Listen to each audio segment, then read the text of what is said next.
자, 이번 시간에는 이제 부동산 거래 신고 두 번째 시간 311쪽이에요. 부동산 거래계약 신고서 작성 요령입니다. 바로 전 시간에 우리 부동산 거래 신고 전체 절차를 다 배웠죠. 신고서를 내는 거니까 어떻게 신고서를 작성하느냐 이 방법도 출제가 됩니다. 일단은 총 3페이지인데 311쪽은 표고 312쪽에 유의사항도 있고 313쪽에 작성 방법이 있는데 주로 이따가 작성 방법에서 중요한 내용이 나올 겁니다. 일단 311쪽을 전체적으로 훑어볼게요. 일단 맨 위에 보면은 매수인 있죠? 매수인의 인적사항을 쭉 계약서를 보고 쓰겠죠. 거기에 주소 찾으세요. 매수인의 주소 오른쪽으로 쭉 따라가 보면 거래 지분 비율이라고 있을 거예요. 거기에 색칠해 봅니다. 거래 지분 비율. 매수인이 여러 사람일 때는 그들의 각자의 거래 지분 비율을 다 쓴다는 얘기입니다. 다시 그 전화번호 밑에 보면은 외국인의 토지 매수 용도라고 있죠. 거기 중요합니다. 외국인이 토지를 취득할 경우는 어떤 목적으로 취득하느냐를 표시하게 되어 있습니다. 그 다음 매도인 인적사항을 쭉 쓰게 되고요. 그 다음에 계약일도 적고 잔금 지급일도 적고 그 다음에 종류의 3번 보면은 토지만 사느냐 건축물만 사느냐 토지와 건축물을 다 사느냐 이거예요. 건축물을 취득할 때는 오른쪽 여백에다가 건축물의 종류를 이따가 쓰게 돼요. 동그라미 4번 주택법에 따른 분양권인지 정비법에 따른 입주권인지에 표시된 사람은 분양금액 색칠하고요. 분양금액을 쓰게 돼 있고 신규 주택은 건축주로부터 최초로 소유권 이전 등기를 받는 거 이게 신규 주택이에요. 빌라 같은 거 다지고 파는 거 있죠.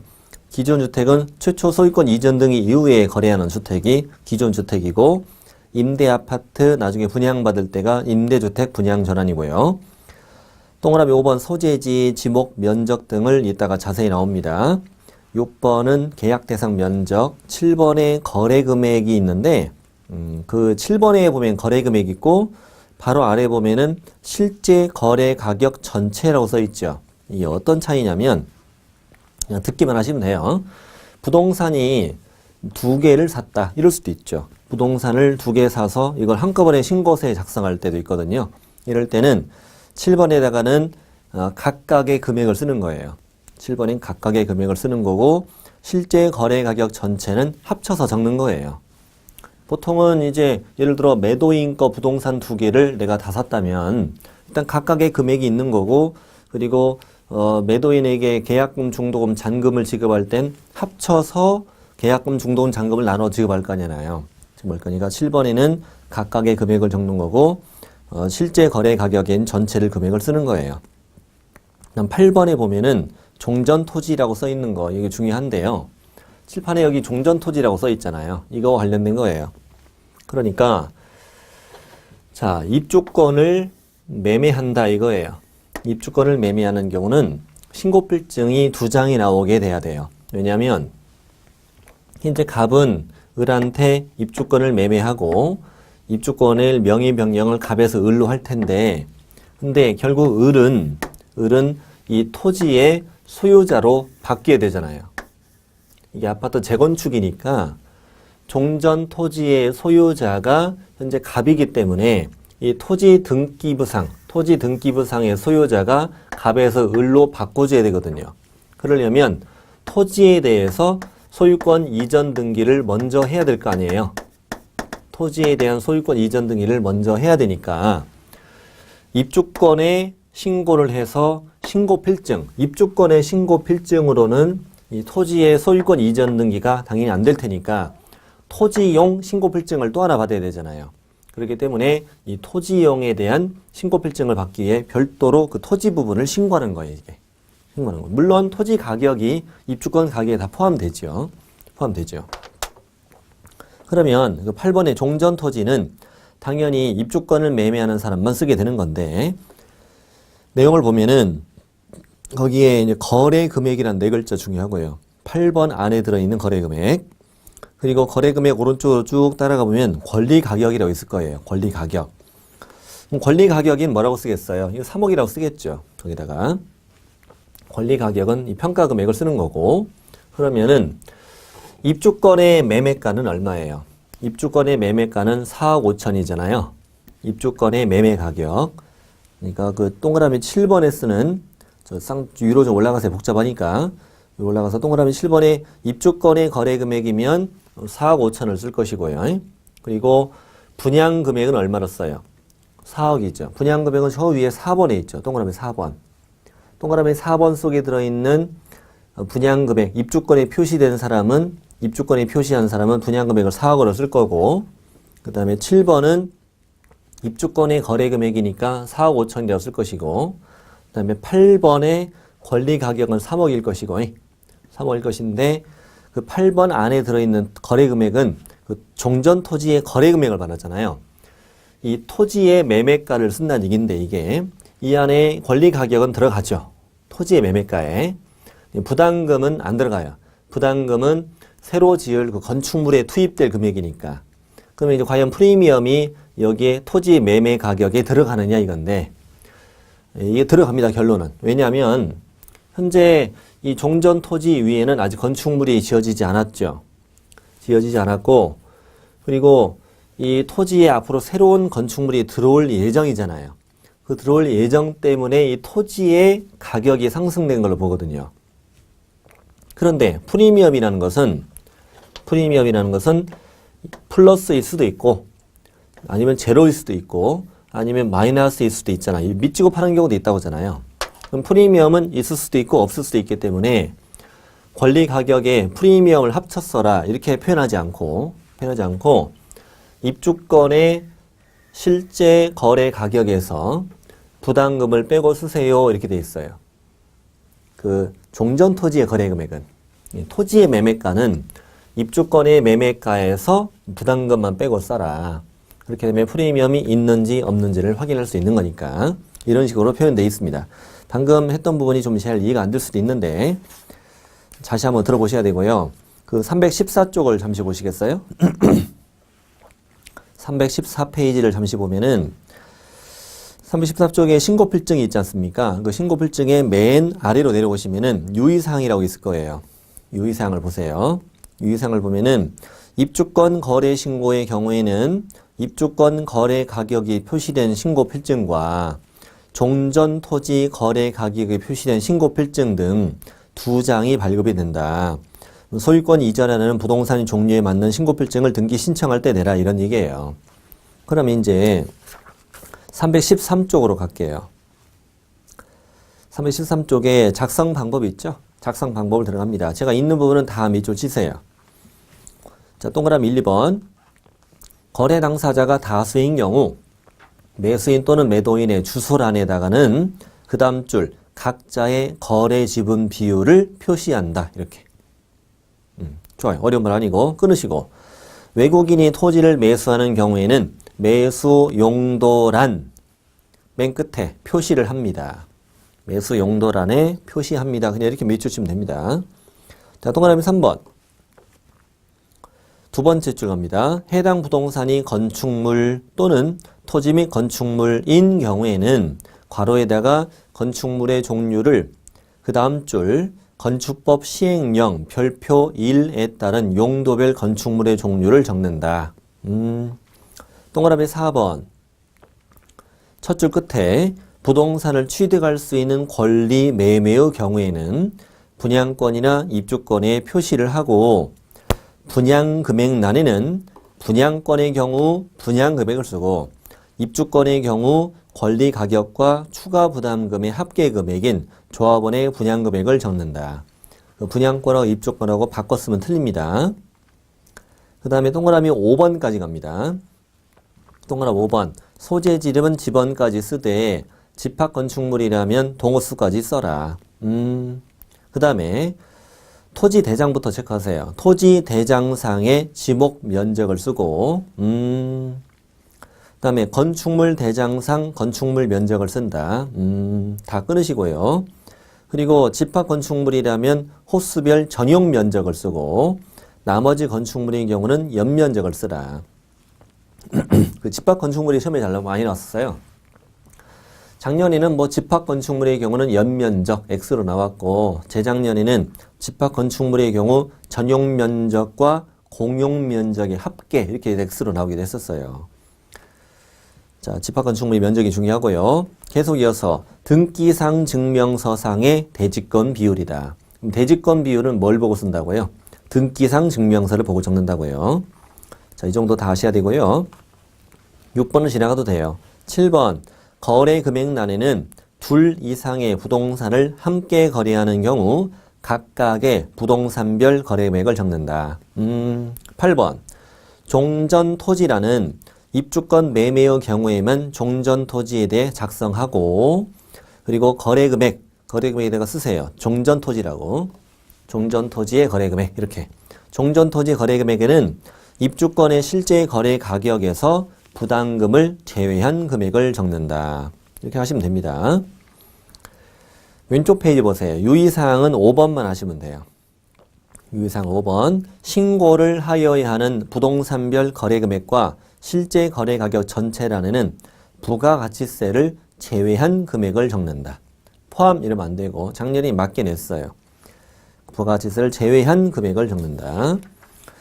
이렇게 해서 이제 부동산 거래계약 신고서 다 작성했고 신고필증도 받았고 이제 어디로 가시느냐? 302페이지로 가셔야죠. 페이지 302쪽. 자, 이렇게 해서 이제 지난 시간에 걸쳐서 지금까지 신고서를 냈어요. 신고서를 내면 이제 3번 뭘 해야 돼? 신고 가격을 검증해야죠. 검증해 봅시다. 근데 검증하려면 검증 체계라는 것을 먼저 만들어야 될 거 아닙니까? 동그라미 1번의 첫 단어만 국토부 장관은 세 번째 줄 끝에 부동산 거래 가격 검증 체계를 구축 운영하여야 한다. 자, 부동산 거래 가격 검증 체계 구축 운영자가 누구다? 국장이다 이렇게 물어봐요. 그래서 구축 운영은 국장입니다. 구축 운영은 국토부 장관. 그렇게 외우시고 국장 자리에 등록한청 또는 시군구 이름은 틀려요. 국토부 장관이 구축 운영한다. 동그라미 2번은 참고만 하세요. 국토부 장관은 검증 체계 구청을 위해서는 자료가 필요할 테니까 등록한청의 신고 내용의 조사 결과나 신고 가격의 검증 결과 등을 자료 제출을 요구할 수 있습니다. 자, 양가로 2번. 그러면 이제 등록한청은 방금 부동산 거래 신고를 받았잖아요. 받으면 부동산 거래 가격 검증 체계를 활용하여 그 적정성을 검증한다. 2번. 해독 체크하세요. 등록한청은 검증 결과를 부동산 소재지 관할 세무관서장에게 통보해야 되고 그리고 통보받은 세무관서장은 국세 지방세 부과를 위한 과세 자료로 활용할 수 있다. 별거 아닌데 다 시험에 나왔던 문장이고 3번. 이렇게 해서 신고받은 등록한청은 내용을 확인했잖아요. 신고필증을 어떻게 교부해라? 즉시 발급해라. 즉시란 하루도 출제해야 되는데 이 부동산 거래 신고법은 즉시라는 글자만 나와요. 지금까지 나온 숫자는 딱 하나밖에 없어요. 60일 아까 하나밖에 없고 즉시 발급한다. 7일 X로 나온 적도 있어요. 자, 이렇게 신고필증을 받았어요. 그럼 매수인은 신고인이 신고필증을 발급받은 때에 부동산 등기 특별조치법에 따른 검의를 받은 것으로 본다. 이렇게 해서 신고 절차가 다 끝난 거죠.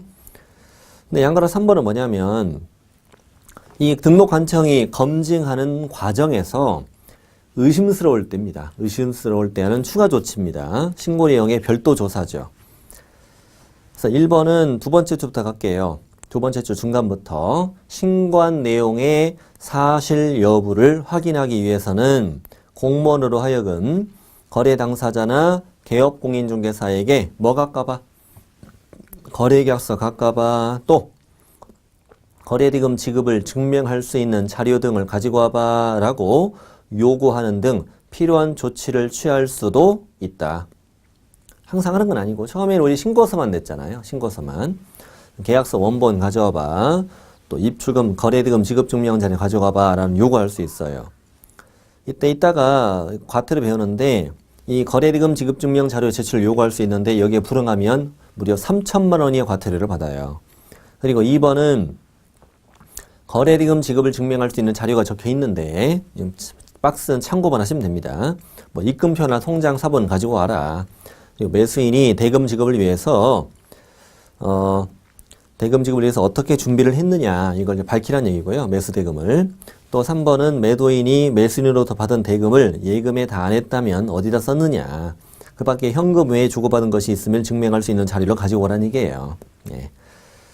자, 그리고 아까 저 위에서 동그라미 1번에서 가져오라는 게 거래계약서도 가져오라고 있었잖아요. 근데 이따 과태료에서 미리 말씀드리는 거예요. 이번 시간에 나오니까. 거래대금 지급증명 자료를 안 내면 3,000 이하고 거래대금 지급증명 자료 외의 자료를 안 내면 500만 원 이하라고 또 배웁니다. 자, 그럼 양가로 4번 작년 신설된 거니까 좀 알아야 되는데요. 방금 등록관청은 신고 가격을 검증했죠. 검증했으면 그 다음 줄 시도지사에게 보고해야 됩니다. 등록관청은 시도지사한테 보고해요. 그리고 시도지사는 이를 국토부령에 따라서 국토부 장관에게 보고하라고 돼 있는데 2번에 구체적으로 써 있죠. 시도지사는 등록관청의 신고가격 검증 결과를 매월 15일까지 국장에게 보고해라 이렇게 써 있어요. 그럼 정리해보면 이렇게 되잖아요. 정리해보면 등록관청은 시도지사에게는 그냥 보고라고 써 있어요. 언제까지 보고해라 이면 없어요. 근데 시도지사는 국토부 장관에게는 다음 달 10일까지 이게 됐던 다음 달 매월이죠. 그러니까 죄송합니다. 헷갈렸네요. 매월 15일까지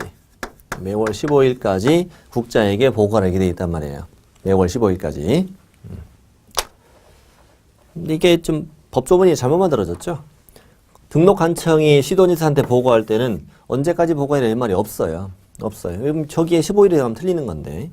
등록관청은 시도지사한테 그냥 보고하고 시도지사는 국장한테 매월 15일까지 보고해요. 이런 방법도 있어요. 등록관청은 막둥이, 시도지사는 둘째 형, 그리고 국장은 큰형인데 막둥이는 말 안 들어요. 그래서 아무 때나 그냥 기분 내키면 보고해요. 그냥 기분 내키면. 막둥이는 기분 내키면 보고합니다.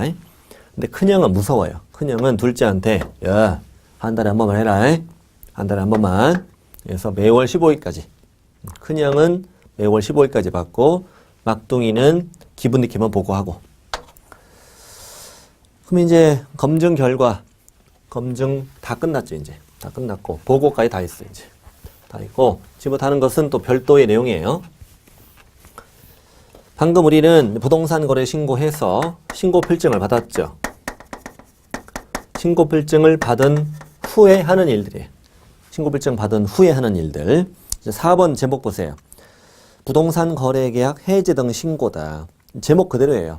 신고 필증을 받은 후 계약이 무효, 취소, 해제되었다. 그럼 해제 신고라는 걸 할 수 있다는 얘기예요. 자, 넘겨보시고 큰 5번 제목은 부동산 거래 계약 정정 신청이라고 적혀 있잖아요. 정정 신청은 뭐냐면 처음에 부동산 거래 신고할 때 계약서는 안 냈잖아요. 계약서는 안 내고 신고서만 냈죠, 우리. 근데 신고서를 낸 다음에 신고 필증을 받았는데 사람인지라 신고를 하다가 실수로 잘못 신고할 수도 있잖아요. 그러면 이제 계약서와 신고 필증이 일치가 안 된단 말이죠. 근데 등기 신청할 때는 계약서, 신고 필증을 다 내야 돼요. 다 내야 되니까 이게 불일치되는 경우는 등기가 안 된단 말이에요. 그러면 신고 필증에 내가 잘못 신고한 부분을 직접 수정을 해요. 직접 수정을 해서 이걸 등록관청에 제출하면 새로운 신고 필증을 발급해요. 이걸 정정 신청이라고 한다. 자, 오른쪽에 6번째는 변경 신고라고 되어 있잖아요. 변경 신고는 올바르게 다 신고를 한 후에 계약 내용이 변경이 된 거죠. 계약 내용이 변경되면 계약서 다시 썼을 거 아니에요. 새로 쓴 계약서와 신고 필증이 일치가 안 돼요.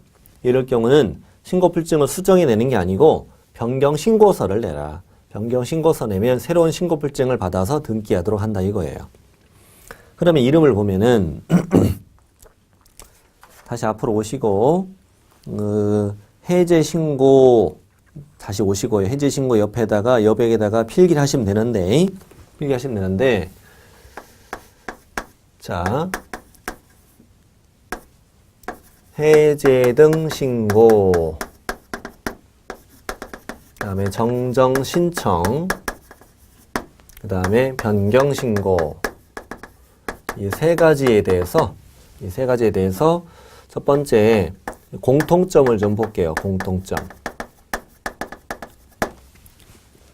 참 일단 이것도 말씀드려야 되겠구나.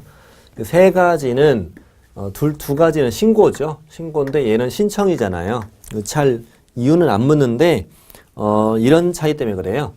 신고라고 돼 있으면은 신고서가 있어요. 해제 신고서 있고 변경 신고서가 있어요.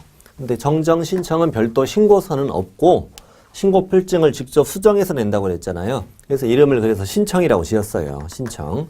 신고라고 돼 있는 건 신고서가 있는 거고 이건 별도 신고서는 없다. 자, 어쨌든 이 세 가지에 대한 공통점은 첫 번째, 이 문장의 끝은 항상 할 수 있다라고 끝나야만 오예요. 해야 한다라고 문장이 끝나면 X로 문제를 푼다. 그러니까 해제 신고서를 제출할 수 있다. 정정 신청을 할 수 있다. 변경 신고서를 제출할 수 있다. 이렇게 문제를 푸는 거라고요. 그러면 왜 그러냐 이건데 보통 우리는 할 수 있다 이렇게 얘기하면 어떻게 생각해요? 안 해도 된다라고 생각하죠? 근데 이 제도는 그렇게 만든 제도가 아니에요. 이 부동산 거래 신고 전체 제도의 핵심은 기한 안에 실제 거래 금액을 부동산 거래 신고하라는 얘기고 그리고 이 세 가지를 하게 되는 사람은 이미 부동산 거래 신고 절차를 거친 사람들이니까 이 법상 의무는 다 한 거예요. 실거래가 신고를 잘 한 사람이란 말이죠. 그 이후에 하는 일들이죠. 그 이후에 하는 일에 대해서 좀 지연됐다, 좀 늦게 했다 또는 안 했다는 이유로 별도의 과태료는 없어요. 과태료 규정이 없어요. 처음부터.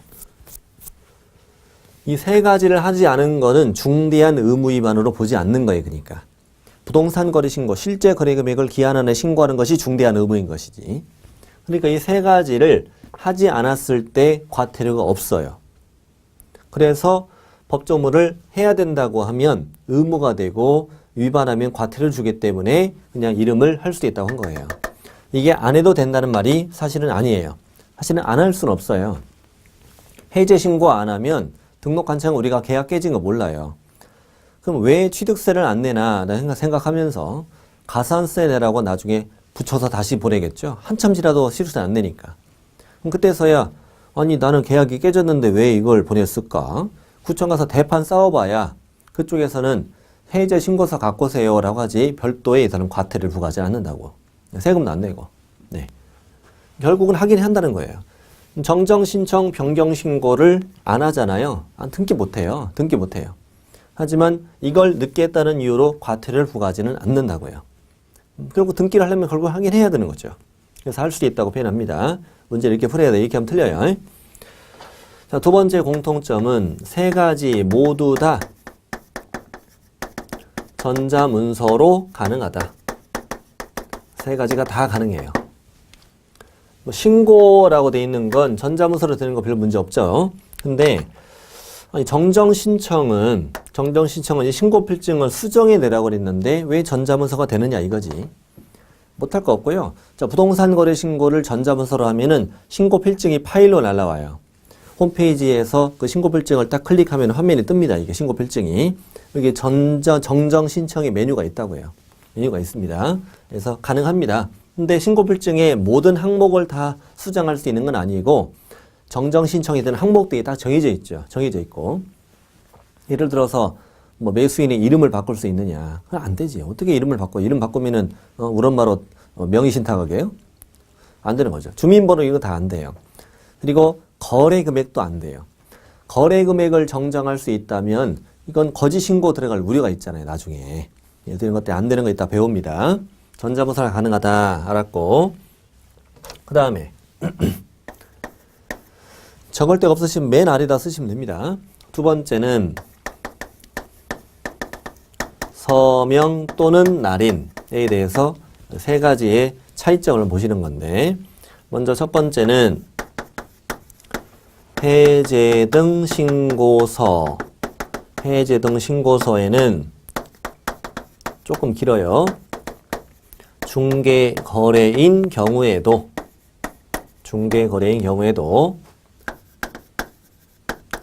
거래 당사자가 반드시 서명 또는 날인을 해야 한다. 이게 아까와 참 많이 다른 점이죠. 부동산 거래 신고할 때는 중개 거래일 땐 개공만 서명 날인했잖아요. 근데 해제 신고할 때는 왜 그러냐면 정말로 거래 당사자가 계약의 해제를 했느냐 이걸 확인받아 오는 거예요. 확인. 처음에 부동산 거래 신고할 때는 개공 혼자서 서명 날인했잖아요. 그랬어도 내가 신고를 안 하거나 거짓 신고할 이유가 없는 거죠. 부동산 거래 신고를 개공 혼자 할 때는 그럴 이유가 없어요. 근데 해제 신고를 개공이 혼자서 한다면 정말로 계약이 깨졌는지 여부를 등록관청을 확인할 길이 없고 둘 중에 어느 한 사람과 짜고 온다는 것도 이게 막을 길이 없다는 거죠. 그래서 당사자가 하는 서명 날인의 의미는 정말로 둘이 뭐 했니? 계약 해제했니? 라는 걸 확인받아 오는 거예요. 그래서 직거래일 때는 안 물어봐요. 직거래일 때는 당사자까지 누가 하겠어요? 중개거래일 때도 당사자가 반드시 서명 또는 날인해라. 이 말은 셋 다 하라는 얘기죠. 두 번째, 그러면 정정 신청을 할 때랑 변경 신고서를 제출할 때 이때는 중개거래인 경우 개공만 서명 또는 날인하면 돼요. 당사자는 하지 않아요. 이거 부동산 거래 신고할 때도 똑같아요. 개공이 부동산 거래 신고 했잖아요. 신고필증 받았잖아요. 근데 개공이 신고를 실수했다 이거지.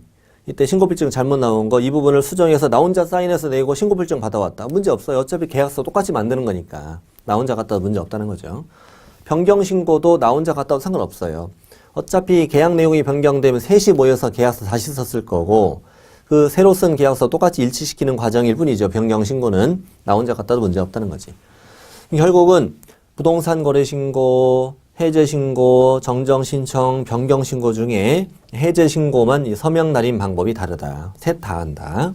이만큼을 필기 다 하시면 되고 자 이제 들어갑니다. 해제신고 들어갑니다.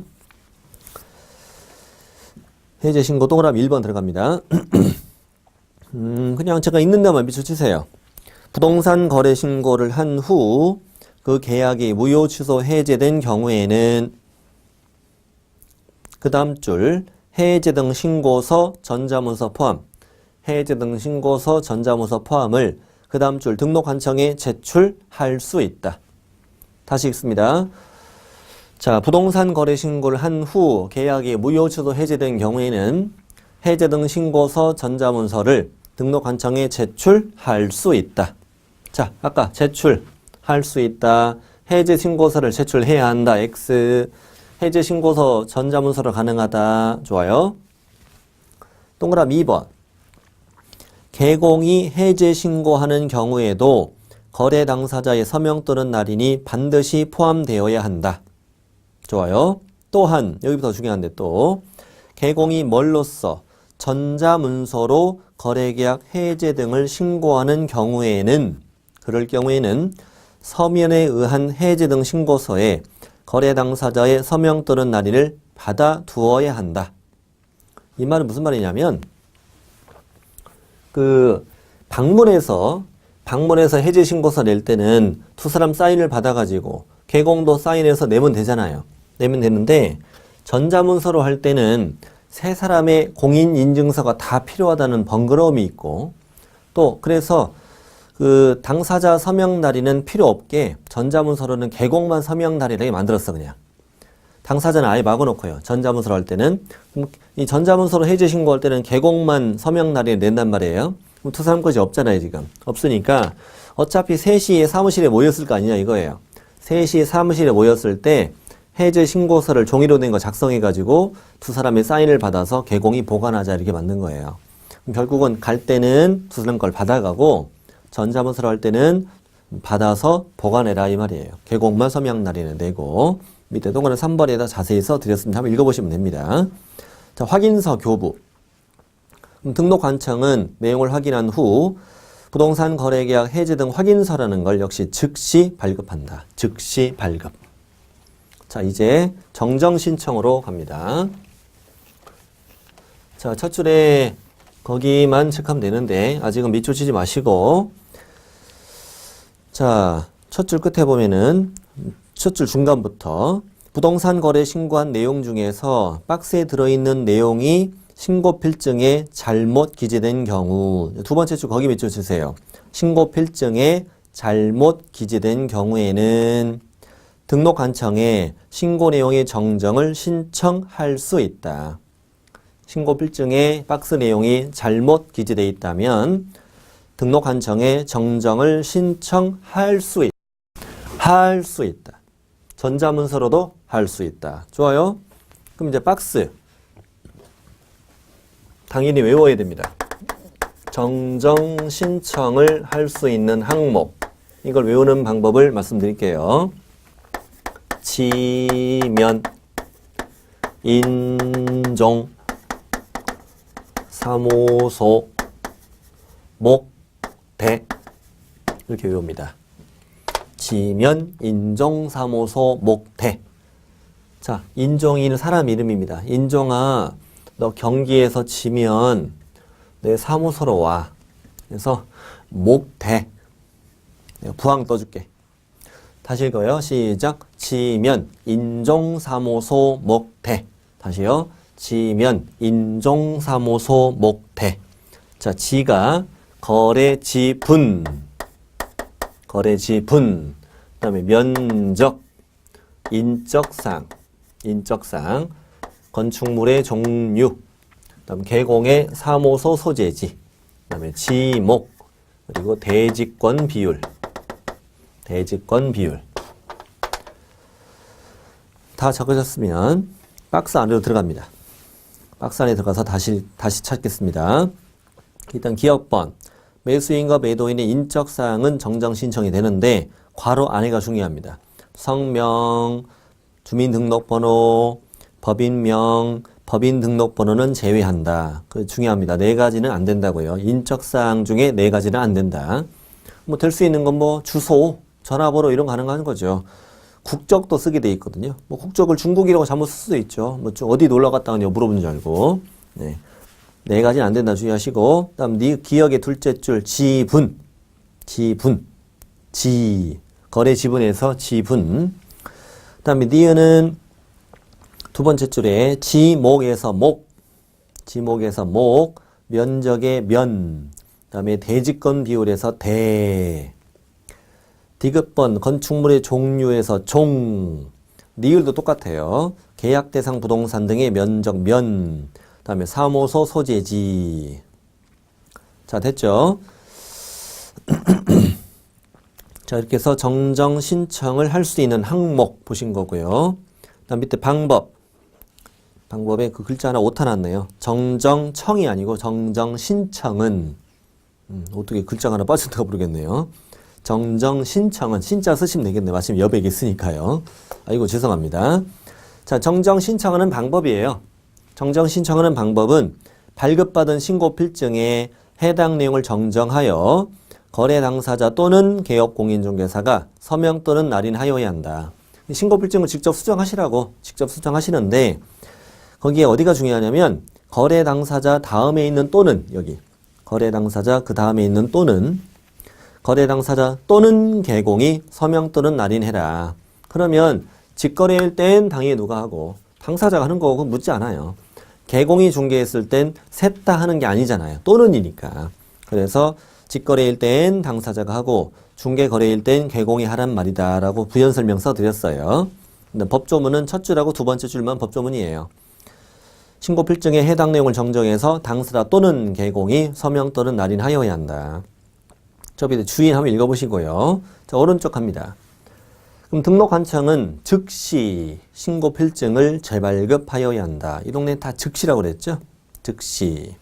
자, 변경 신고로 갈게요.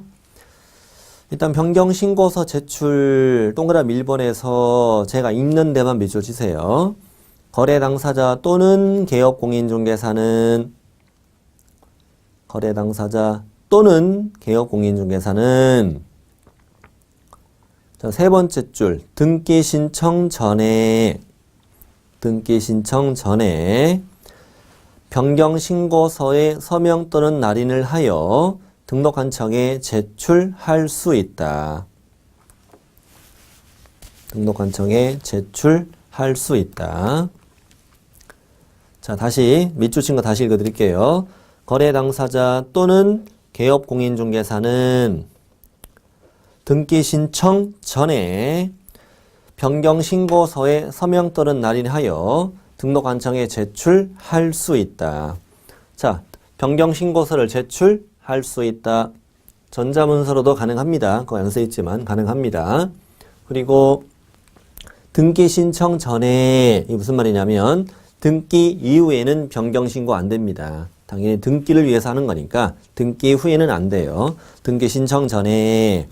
그다음 맨 앞에 직거래일 때는 당사자가, 중개거래일 때는 개공이 서명 또는 날인해서 제출할 수 있다. 이런 문장이에요. 자, 그러면 박스는 변경 신고를 할 수 있는 항목을 외워봅시다. 변경 신고할 수 있는 항목은 지면, 중도금, 잔금, 그리고 조금, 변경해 줄 겨? 이렇게 돼요. 같이 읽어보죠. 시작. 지면, 중도금, 잔금, 조금, 변경해 줄 겨? 지는 지분이에요. 면은 면적이고, 순서대로 들어있을 거예요. 지분, 면적. 그 다음에 조금이 먼저 들어있네요. 조금, 조건 또는 기한. 조건 또는 기한. 금은 거래 금액. 거래 금액이고, 중도금과 중도금 지급일. 중도금도 되고, 중도금 지급일도 되고, 잔금도 되고, 잔금 지급일도 되고. 예. 자, 그래서 지문, 지면, 중도금, 잔금, 조금 했는데, 여기서 좀 신경 써보면요.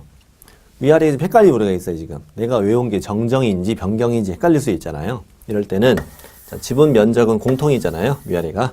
공통인데, 나머지는 어떻게 구분하냐면, 돈 들어있으면, 이렇게 돈 들어있으면 변경.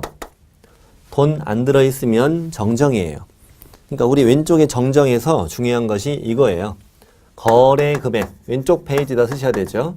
거래 금액은 정정 신청이 된다, 안 된다? 안 돼요. 금액은 정정이 안 돼요. 내가 실수로 숫자를 잘못 썼네요. 이건 안 된다고요. 그렇게 하면 누가 과태료 받겠어요? 거래 금액은 정정이 안 된다는 걸 조심해야 되거든요. 돈 들어있으면 변경, 돈 안 들어있으면 정정입니다.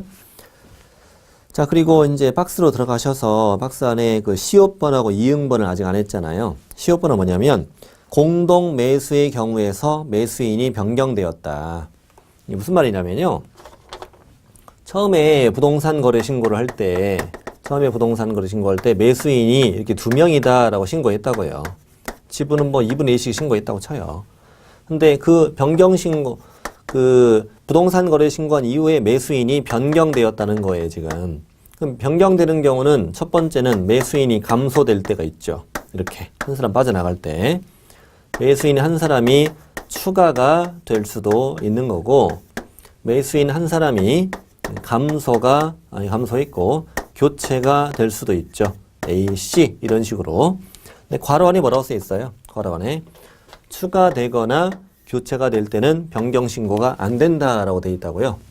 왜 그러냐 이거죠. 그럼 감소될 때만 된다는 얘기인데, 추가나 교체일 때는 처음에 없던 사람이 들어오죠. 처음에 없던 사람은 도중에 못 들어와요. 못 들어오고 다시 신고를 해야 돼요. 그래서 추가나 교체는 안 된다는 말은 그런 말이에요. 그래서 매수인이 추가된 경우, 매수인이 교체된 경우 변경 신고할 수 있다 이러면 틀리는 거죠. 틀리는 거고, 이응도 똑같아요. 다수 부동산을 거래했다고 신고했어요. 그 다음에 일부 부동산이 변경되었는데 부동산이 감소되면 변경 신고되죠. 근데 부동산이 추가되거나 교체될 때는 당연히 안 돼요. 안 됩니다. 새로운 물건이 들어오니까요. 자, 동그라미 2번 중요한 게 나옵니다. 자, 계약 대상 부동산 등의 면적의 변경 없이, 포인트는 거기에요. 면적 변경 없이 거래 금액이 변경된 경우에는 변경신고서에 그 사실을 증명할 수 있는 거래계약서 사본 등을 첨부하여야 한다. 그리고 이 경우를 제외하고는 변경신고서만 제출하면 된다. 이건 제가 부연 설명 쓴 거고 뒷부분은요. 아까 저 박스 위에서 변경신고서를 제출할 수 있다고 했다고죠. 한다고 돼 있잖아요. 변경신고서를 제출할 수 있다고 돼 있어요. 그러면 변경신고서를 낼 때는 입증 자료를 원래는 안 된다는 얘기지. 아니, 왜냐면 변경되지도 않았는데 변경신고를 할 일 없잖아요. 어차피 계약서와 새로 쓴 계약서 신고필증을 일치시키는 과정이기 때문에 변경되지도 않았는데 변경신고를 하지 않는단 말이에요. 네. 그럴 수도 있나? 너무 심심하면 그럴 수도 있죠. 너무 심심하면. 개공이 너무 지루해. 나 혼자 변경신고하고. 바보죠, 바보. 그럼 계약서와 신고필증이 틀어지는데 변경신고 또 해서 원래 상태로 돌려야 되잖아요. 그러니까 원래는 변경신고서만 내는 거예요. 그런데 2번처럼 면적은 변경이 없다고, 근데 금액만 변경되었다. 어떤 상황이냐면, 자, 부동산 거래 신고 했어요. 했다는 거는 이미 계약은 체결된 거고 계약금 다 주고받았다는 거죠. 자, 여러분, 매매계약서 쓰고 계약금을 주고받은 이후에 다른 건 전혀 변경이 없이 금액만 변경되는 경우 있나요? 그건 말도 안 되는 거죠. 이거는 도저히 믿기 어려운 거죠. 아니, 계약서 쓰고 계약금 주고받은 다음에 매도인이 돈 더 달라면 더 주냐고요. 그럴 리가 있나요? 매수인이 깎아달라면 깎아줘요? 아니죠. 그러니까 이런 악용의 우리가 있다고요. 어떤 악용이냐면 금액을 변경 신고할 수 있다고 했으니 우리는 다른 건 그대로고 금액만 변경됐는데요 라고 찾아오는 걸 막을 수가 없다는 거죠. 그래서 이 제도를 만든 거예요. 면적은 그대로고 금액을 변경할 때는 우리가 믿을 수 없으니 계약서 사본 등을, 새로 쓴 계약서 사본, 입출금 내역 등을 다 첨부해서 가져와라. 그래야만 믿어주겠다. 이런 뜻으로 이해하시면 돼요. 자, 밑에 재발급, 즉시 신고필증 재발급이란 얘기고, 이렇게 해서 변경신고 다 끝났고, 그 다음 다른 법률과의 관계 되게 잘 나옵니다. 이것도 토지거래 허가구역의 토지에 대해서 토지거래 허가를 받았어도 부동산 거래 신고를 해야 됩니다. 이런 쉽게 외우는 방법은요, 일단 토지거래 허가는 허가죠. 이건 신고고, 이게 허가와 신고 말이 다르면 합니다. 그냥 이유는 그 아닙니다만, 근데 문제 푸는 요령이에요. 허가를 받았다, 하나는 신고다. 말 다르면 둘 다 하는 거예요. 둘 다. 토지거래 허가와는 부동산 거래 신고는 별개의 제도라는 얘기죠. 다음 페이지.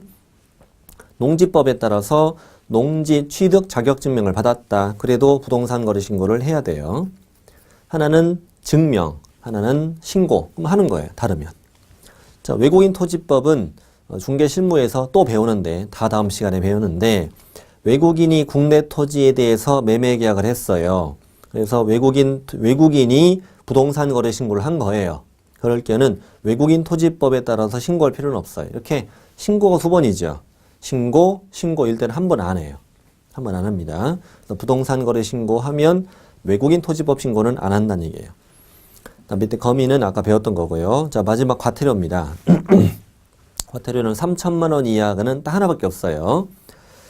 거래대금 지급을 증명할 수 있는 자료를 제출하지 않거나 거짓으로 제출한 자, 또 그 밖에 필요한 조치를 이행하지 않은 자. 꼭 주는 부분은 거기에요. 거래대금 지급 증명 자료라고 뜨면 어떻게 풀어요? 3천 이하다. 거래대금 지급 증명 자료라고 뜨면 3천 이하예요. 자, 그 다음에 500만 원 이하. 500만 원 이하는 사유가 좀 많네요. 4개인데 쪼개면 5개로 쪼개질 거예요. 자, 이렇게 외울 거예요.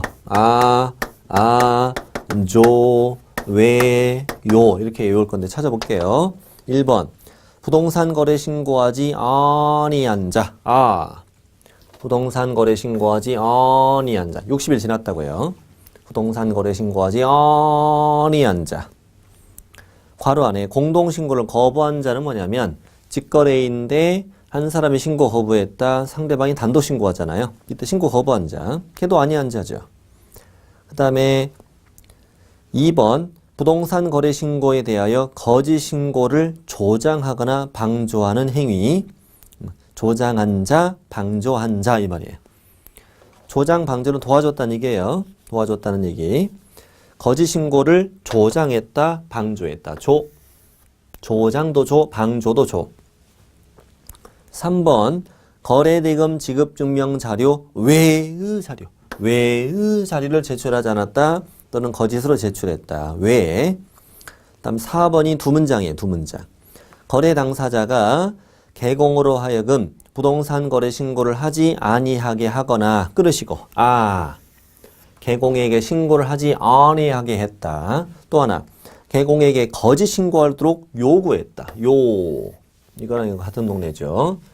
개공으로 하여금 신고를 하지 아니하게 했다. 거짓 신고할 것을 요구했다. 조예요. 여기는 거짓 신고를 조장했다, 방조했다고. 여기는 거짓 신고를 요구한 거고. 여기도 거짓 신고라는 단어가 있기 때문에 좀 조심해야 됩니다. 이따가 진짜 거짓 신고 나옵니다. 양가라 3번. 양가라 3번을 보면은 반가로 1번을 보세요. 반가로 1번. 다음에 해당하는 자는 토지나 건축물인 경우 취득세 3배 이하 과태료, 부동산 취득할 수 있는 권리의 경우 권리 취득가액의 100분의 5 이하 과태료에 처한다 라고 돼 있죠. 그 동그라미 1번하고 동그라미 2번이 의무 내용이 위반 내용이잖아요. 동그라미 1번. 부동산 거래 신고를 거짓으로 한 자, 진짜 거짓 신고한 자네요. 이건 거짓 신고를 조장 방조, 거짓 신고를 요구한 자고 진짜 거짓 신고한 자. 부동산 거래 신고를 거짓으로 한 자 이렇게 돼 있는데 이거는 다시 반가로 1번에 두 줄만 올라가면 이걸 위반했는데 토지랑 건축물일 때는 취득세 3배 이하 과태료 이렇게 써 있고요. 입주권 분양권, 부동산 취득할 수 있는 권리죠. 입주권 분양권의 경우에는 권리 취득가액의 100분의 5 이하의 과태료 이렇게 만들어져 있는데 이게 왜 토지 건축물 입주권 분양권에 따라서 과태료가 다르냐 이거지. 다른 이유는 처음에 2006년 부동산 거래 신고 처음 시작될 때는 토지와 건물만 신고 대상이었다고요. 이 토지 건물에 대해서 거짓 신고했다. 신고를 거짓으로 했다고요. 이럴 때는 취득세 3배 이하 과태료 준다 이렇게 만들었어요. 취득세 3배 이하 과태료 준다고. 근데 입주권 분양권이 2007년에 이제 입주권하고 분양권이 추가됐잖아요. 어떤 문제가 있었냐면 자, 분양권 해볼게요. 분양권. 아파트 총 분양가가 3억이에요. 그리고 현재 계약금 3천 이거 냈고 여기다가 프리미엄 2천을 붙여가지고 이 분양권을 매매한 거예요. 매매. 그럼 얼마에 매매한 거예요? 5천에 매매했잖아요. 5천에 매매했는데 이 5천에 대해서 어떤 신고했다?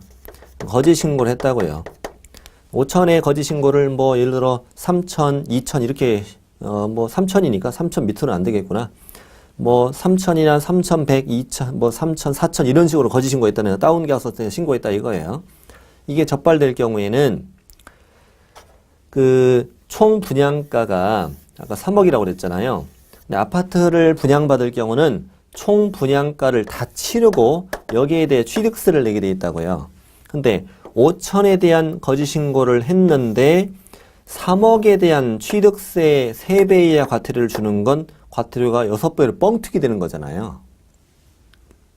그러니까 현존하는 토지 건축물이면 토지 건축물만큼 매매가 있었고 그 금액만큼의 취득세 3배 이하 과태료를 주면 되는데 입주권 분양권이면은 총 분양가에다 취득세를 내니까 그 입주권 분양권의 매매가를 거짓 신고했을 때 취득세 3배 이하를 과태료 준다고 할 수는 없던 거라 이거지.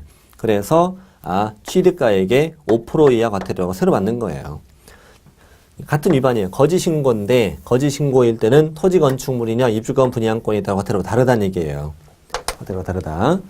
오른쪽에 2번이 하나 더 만들어졌는데 이게 재작년에 신설된 거 있죠. 재작년에.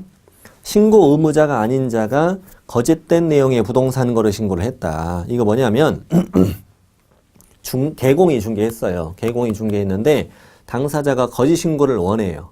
근데 개공은 원치 않아요. 자꾸 당사자가 거짓 신고를 해달라고 요구하니까 개공이 그런 거죠. 그러면 나 빼고 둘이 하라고. 내가 계약서도 나 빼고 직거래로 써주고 신고서도 나 빼고 써줄게. 그러니까 둘이 해. 둘이 하고 우리 오늘 이후로는 모르는 사이로 하자고. 모르는 사이로 하자고. 이렇게 해서 당사자가 직거래한 걸 꾸며가지고 당사자가 거짓 신고한 거야. 이 당사자가 거짓 신고한 것이 들통난 거죠. 들통났더니 이 제도가 없을 때는 어떻게 당사자가 피해갔냐면 당사자가 뭐라고 하냐면 우리는 신고 의무자가 아니다. 사실은 이거 개공이 중개한 거라고. 이렇게 말을 돌리는 거예요 또. 그러니까 우리가 신고 의무자가 아니니까 우리가 거짓 신고한 거는 우리가 과태료 안 받고 개공이 받아야 된다고 주장하는 거지. 그랬더니 이제 안 되겠구나. 제도를 하나로 만들어야 되겠구나. 그래서 동그라미 1번은 왼쪽 맨 밑에 있는 동그라미 1번은 신고 의무자가 거짓 신고한 거고 오른쪽은 신고 의무자가 아닌 자도 당사자는 개공이 중개했으니까 신고 의무자가 아닌 자가 거짓된 내용의 부동산 거래 신고해도 똑같은 과태료 주기로 하자 이렇게 한 거예요. 똑같은 어쨌든 거짓 신고예요. 왼쪽에는 진짜 의무자가 거짓 신고, 오른쪽은 신고 의무자가 아닌 자가 거짓 신고한 거예요. 다음에 취득세에 대한 과태료 줄 때는 취득세가 비과세 면제 감경될 땐 비과세 면제 감경되지 아니한 경우에 납부해야 할 취득세액을 기준으로 과태료 줍니다. 다음 과태료 부과는 당인의 신고를 받는 관청인 부동산이 있는 등록 관청에 부과하는 거죠. 그리고 이제 마지막 문장은 뭐냐면 예를 들어서 A구에 사무소를 두고 있는 A구에 중개 사무소를 두고 있는 개공이 B구에 있는 아파트를 중개했다. 아파트를 중개했으면 어디가 신고해야 돼요? 부동산이 있는 등록관청에 신고를 해야 되잖아요. 여기에 대해서 신고를 위반한 거예요. 신고 위반하면 B구가 개공에게 과태료를 주는 거지. 그것을 A구 사무소가 있는 등록관청에도 통보를 해줘라. 이런 뜻의 문장이에요. 자, 그래서 이 개공에게 과태료를 부과한 관청은 그 부과일부터 10일 이내에 그 사무소가 있는 등록관청에 통보를 해줘라 이렇게 만든 거죠. 숫자 11은 어떻게 외우냐면 이 부동산거래신고법 전체는 숫자 2번 나온다고요. 맨 앞에 60일 한번 나오고 맨 끝에 10일이 나와요. 맨 앞에는 60일 안에 신고하죠. 맨 끝에는 10일이다 이렇게 공부하시면 된다. 이렇게 해서 이제 부동산거래신고법 다 했고 그다음 뒤에 좀 넘기시면은 315쪽에 서식은 한번 눈으로 보세요. 서식은 해제 신고서도 이렇게 생겼고요. 그다음에 317쪽에 해제 등 확인서도 이렇게 생겼고 그다음에 또 318쪽에는 변경 신고서도 이렇게 적혀 있고 그래요. 변경 신고서는 319쪽에 그 작성 방법은 한번 읽어보시면 좋아요. 아까 배운 거 일치되는 부분이고요. 똑같은 내용인데 작성 방법만 읽어보시면 좋습니다. 읽어보시라고 부탁드렸습니다. 그 다음에 예상 문제가 이제 쭉 있고 되게 좋은 문제들입니다. 잘 풀어주시면 좋겠고 이 시간을 마치고 이제 328페이지에 있는 중개 실무를 다음 시간부터 시작하게 될 것입니다.